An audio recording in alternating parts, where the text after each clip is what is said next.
Imagine waking up one morning and realizing the person everyone thinks they know doesn't even exist. Not metaphorically, not in some poetic sense. Literally. Who is Dominic Evans? Who is Tommaso Cioni? And why does one man carry two names like a loaded suitcase no one was supposed to notice? The questions are endless, and the silence terrifying. Because when someone reinvents themselves completely, you have to ask, what are they running from? What skeletons? What truths? What uncomfortable past made erasing your entire identity feel like the only option? Nancy Guthrie didn't stumble into the story by accident. No, she was pulled in, like every obsessive investigator ever pulled, by a thread that's begging to be unraveled. The gaps, the missing years, the photographs that never quite tell the truth. It all points to one man, to identities, and a life built on careful, unrelenting performance. One name belongs to a boy raised in the cobblestone streets of Italy. The other? Polished, curated, designed for a world that rewards gloss over authenticity. By the end of this documentary, you won't just wonder which name is real. You'll question everything you think you know about the people around you. Are they who they say they are? Or just a story they've rehearsed perfectly? You think you know someone? You see the posts, the pictures, the smiling faces at events, the well-curated LinkedIn bio, the awards, the recognition, the Instagram lifestyle, and you nod. Yeah, I know him, you say. But what if you don't? What if the smiling, polished man in the photographs is not just a version of him, but an entirely different man than the one who walked the cobblestone streets of Italy 20 years ago?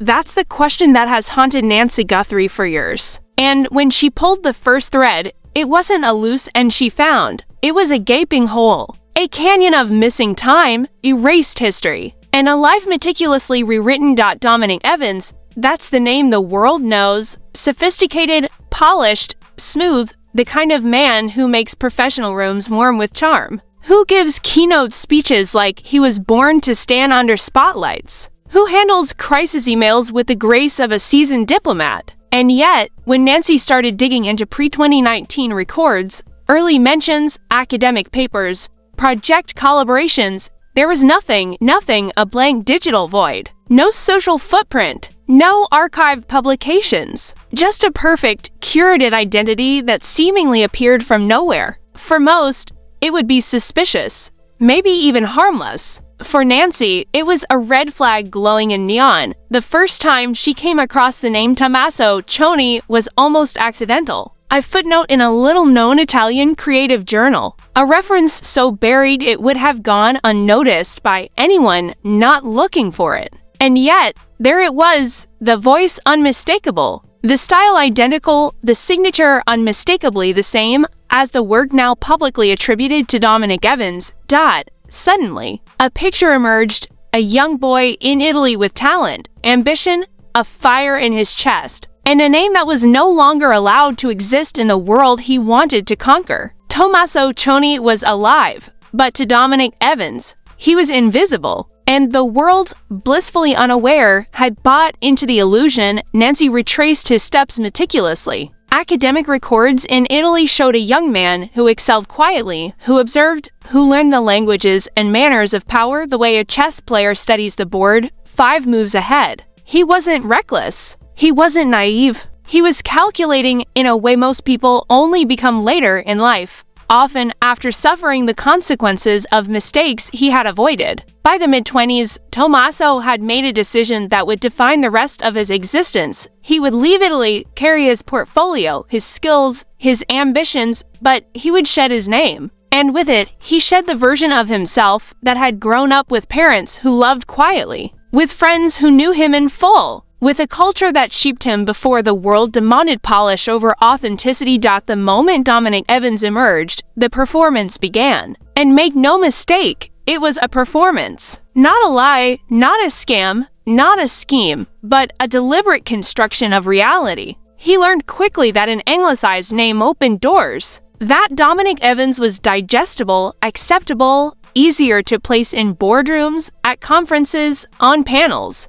Tommaso Cioni was beautiful, romantic, real, but it carried friction. And in a world obsessed with efficiency and first impressions, friction was invisible weight that could quietly close doors. So he traded it, and from that moment, the man everyone met professionally was operating under a new set of rules, a new identity, a carefully managed facade that even those closest to him might not fully understand yet. As Nancy discovered, the past is not so easily erased. Every project, every publication, every early collaboration credited to Dominic bore traces of Tommaso's original voice. Subtle, elegant, identifiable. Only someone who knew to look could see it. And when Nancy asked former colleagues, the ones who had known him during the early Dominic Evans years, about gaps in his story, their answers were fascinating. Warm, flattering, precise, but strangely evasive. Dominic? Oh yes, he was always professional. Always capable, always. And there it stopped. Always what? Always careful, always guarded,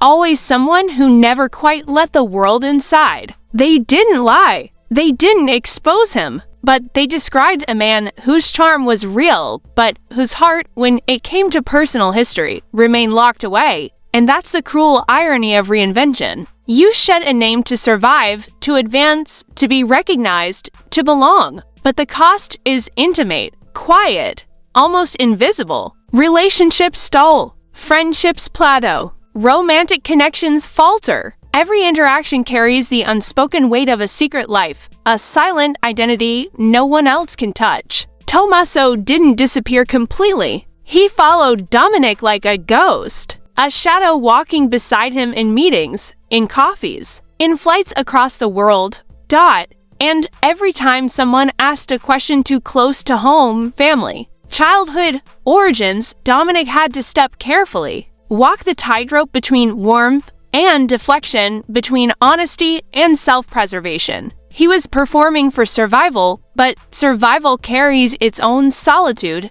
Nancy's breakthrough came during her first direct contact. She framed the conversation as casual, non-threatening, even friendly. But Dominic, sharp, perceptive, cautious, recognized immediately that this was different. She knew, not in full, not yet, but she had already reconstructed a life from fragments, the publications, the journals, the obscure references, the missing years. And in that recognition, a remarkable dynamic emerged. Dominic had to calculate his response, balance the urge to retreat with the fatigue of hiding, assess whether being found by Nancy could finally be less exhausting than continuing the performance. The first conversation stretched for hours, hours of careful revelation, careful concealment, careful negotiation with the truth. And in those hours, Nancy glimpsed the man behind both names, talented, cautious, lonely, brilliant, and profoundly human. But the story does not pause there. The public Dominic Evans is professional, admired, competent. His work has been recognized.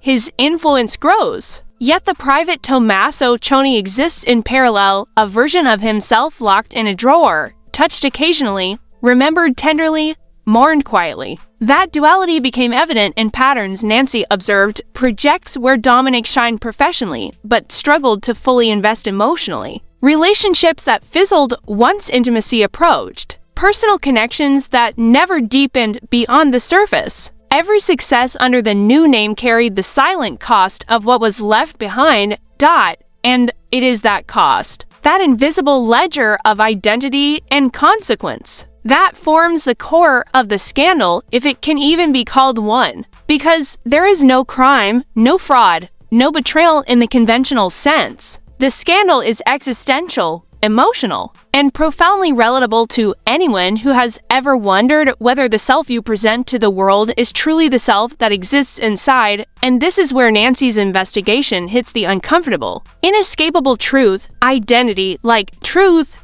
is complicated. You cannot simply replace a name without consequences. The world can accept the new identity. Doors open. Recognition comes, applause follows, and yet, intimacy, vulnerability, connection, the human stuff bears the fracture. Every new relationship, no matter how bright, how promising, how genuine it feels carries the risk of collapse the moment the hidden identity surfaces. And Dominic, having spent years perfecting his performance, is constantly aware of it. Every social interaction is a subtle calculation, every smile measured, every anecdote curated. Even warmth is strategically deployed.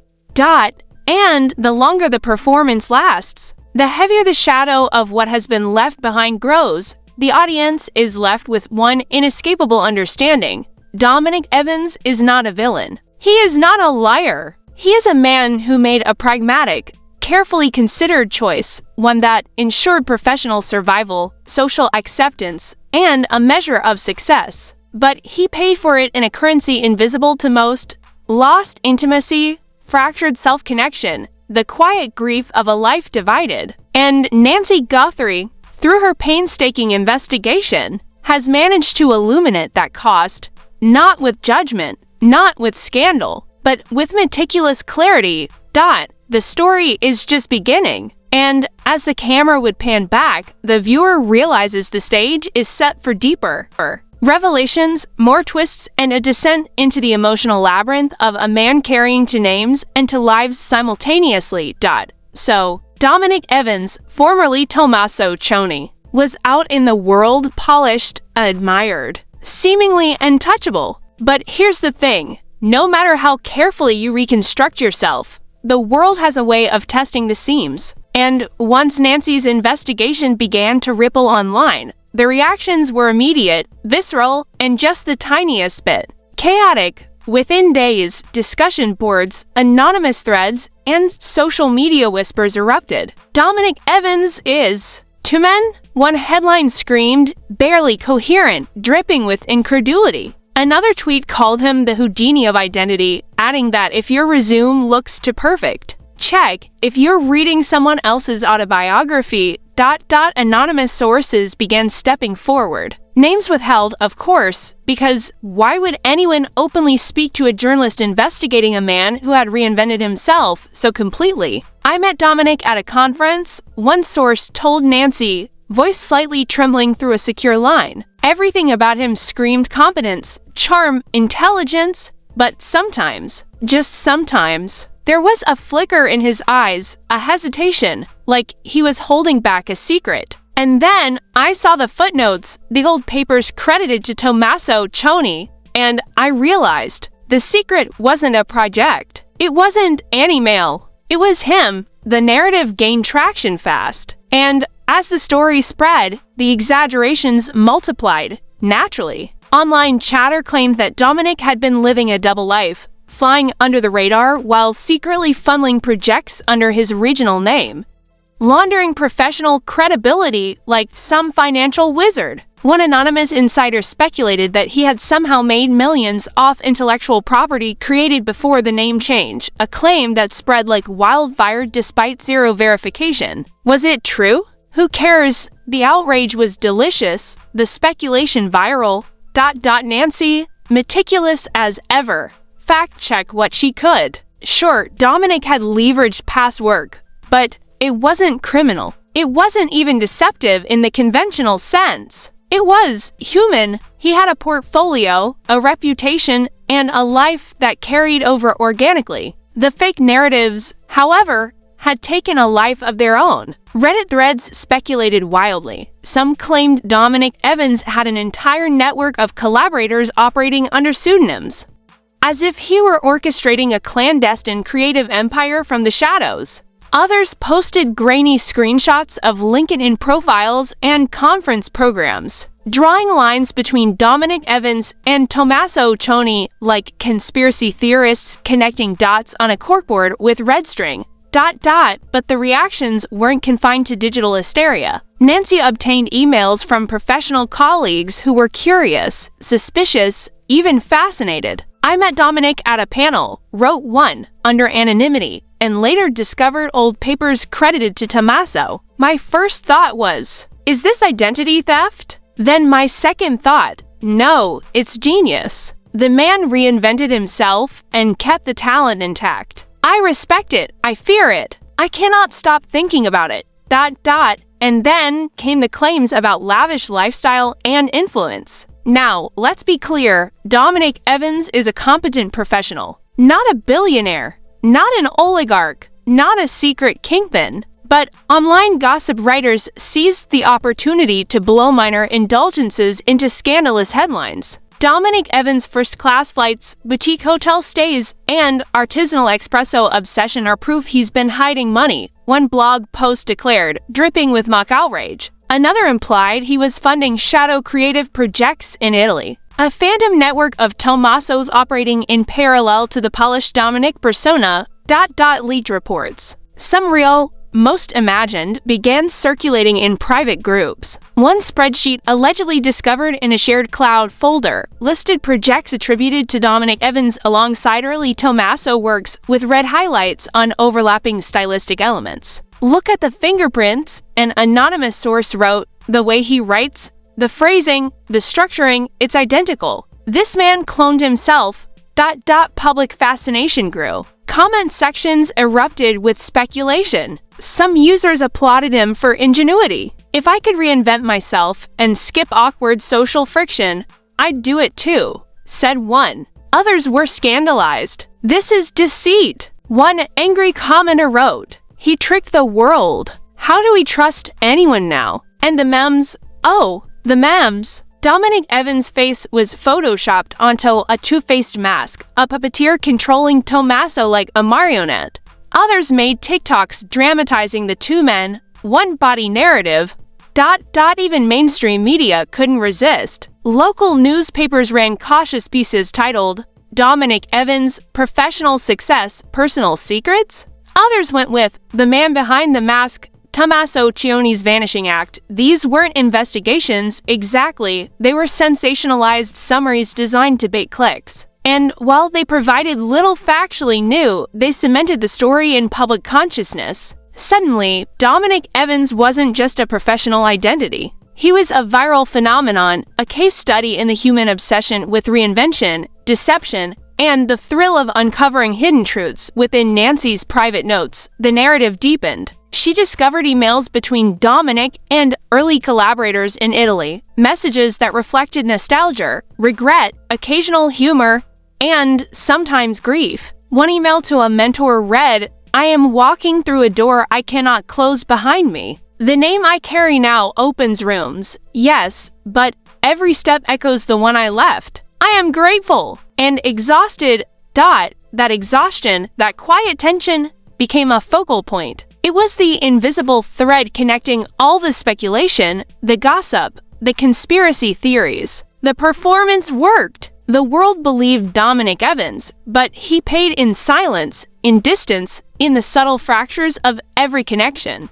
Nancy even found a fascinating pattern when she examined Dominic's public engagements. Conferences, webinars, panels, the man was magnetic, articulate, composed. But private interviews, casual dinners, informal conversations, here she found hesitation, subtle withdrawals, brief pauses, and sometimes faint signs of recognition that others might not catch. The micro-expression of someone who is simultaneously present and partially absent. Analysts would call it dual consciousness. Nancy called it haunting.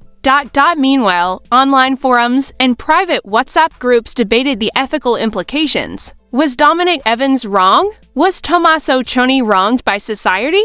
Was reinvention a crime or an art form? Legal experts weighed in, hypothetically, about potential fraud, intellectual property rights, and public misrepresentation. Some argued that no law had been broken, but that the social contract, the expectation of authenticity, had been subtly violated. The commentary wasn't all serious, of course. Pop culture references exploded. It's like the talented Mr. Ripley meets the social network, one viral Twitter thread claimed. Memes depicted Dominic Evans stepping out of a shadowy hallway, removing the Dominic mask to reveal the familiar face of Tommaso, gasping audiences behind him. Another imagined him as a Bond villain, only his evil scheme was making the world respect him professionally while secretly mourning his old name. Humor became a coping mechanism for the masses. Fascination and mockery went hand in hand. The story had transformed. Dominic Evans had become a symbol, a living metaphor for ambition, survival,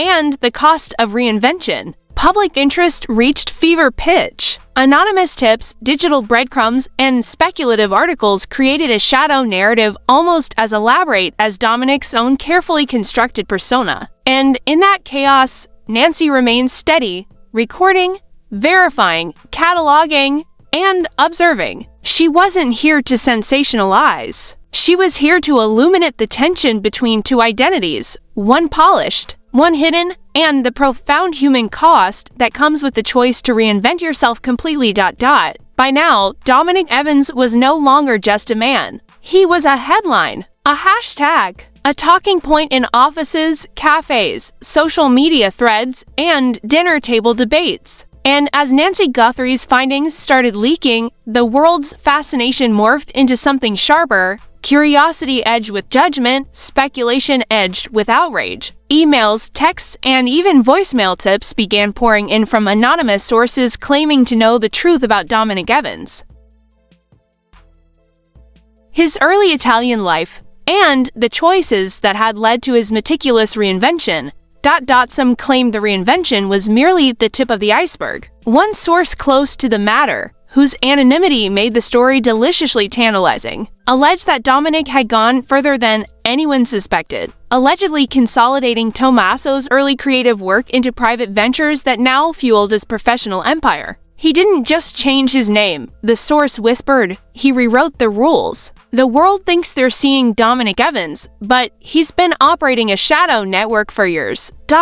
Nancy verified elements where she could. Most of it was hype, but even a hint of plausibility was enough to set the rumor mill ablaze. Public reaction became a spectacle in itself. On social media, outrage, admiration, and sheer confusion collided. He's a genius, one post declared. He's a fraud, another screamed. Memes proliferated, Dominic peeling off his face like a mask, old-school Tommaso papers exploding into a cloud of confetti. Reddit threads spun elaborate conspiracy theories, some claiming Dominic Evans had used Tommaso's work to manipulate markets.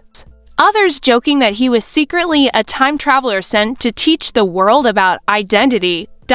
Meanwhile, mainstream media caught wind. Local investigative pieces ran with provocative headlines. Dominic Evans, the man who was to people, or Tommaso Cioni's ghost haunts professional life of Dominic Evans. Talk shows debated morality, ethics, and legality. One cable segment asked, rhetorically, can a man legally erase his past and reinvent himself for profit? Or is this a modern identity heist? The anchors didn't know the facts, but that didn't matter. Drama sells. And then came whispers of potential legal entanglements. Lawyers appeared on news segments, hypothesizing about intellectual property rights, professional misrepresentation, and ethical disclosure. Could Dominic Evans be sued for using Tommaso Cioni's early work without explicit acknowledgement? Could collaborators demand retroactive credit? Was this a civil matter, a professional fox pause, or an entirely new type of legal gray zone? Hypothetically, the answers were explosive. The combination of international jurisdictions, digital records, and personal privacy laws created a labyrinth that could tie legal teams in knots for years. But the most compelling fallout wasn't legal. It was human. Nancy's interviews uncovered a ripple effect of personal consequences that had quietly been building over years. Friends who had known Tommaso in Italy felt a sense of betrayal, not because Dominic had done anything wrong, but because the name they knew had disappeared from the world. It's like he vanished, one former friend admitted, voice thick. Not him, just the name. And the part of him we loved. We could see him, we could even speak to him, but it wasn't the same. It wasn't fully him. Romantic relationships, too, carried shadows. Nancy found subtle patterns. Partners who had grown close to Dominic Evans noticed inexplicable distance when deeper intimacy approached. Some described sudden emotional walls appearing overnight. One former partner, speaking anonymously, said, I could feel the other life hovering over us. He was present, yes, but parts of him were elsewhere in a room I couldn't enter. It wasn't a lie. It wasn't cheating, it was survival. The world, of course, never hesitates to exaggerate. Rumors of lavish spending surfaced, as if Dominic Evans were hiding money in secret offshore accounts to sustain a double life. Gossip blogs claimed he hosted private soirees in Italy under the Tommaso identity. TikTok users filmed dramatic reenactments, editing clips of Dominic in business suits next to stock footage of cobblestone streets and espresso cups, with text overlays like 2 lives, 1 man. The viral effect was immediate. Nancy, meticulous and patient, separated speculation from fact. Dominic had not committed fraud, embezzled money, or orchestrated some secret network. What she uncovered was more profound and more subtle, a man managing the consequences of a life divided. Every professional success, every conference applause, every award came with the quiet weight of a shadow self. And the world, as obsessed as it was, barely noticed the human cost beneath the headlines, and the pressure mounted. Invitations to speak at events now carried an invisible question.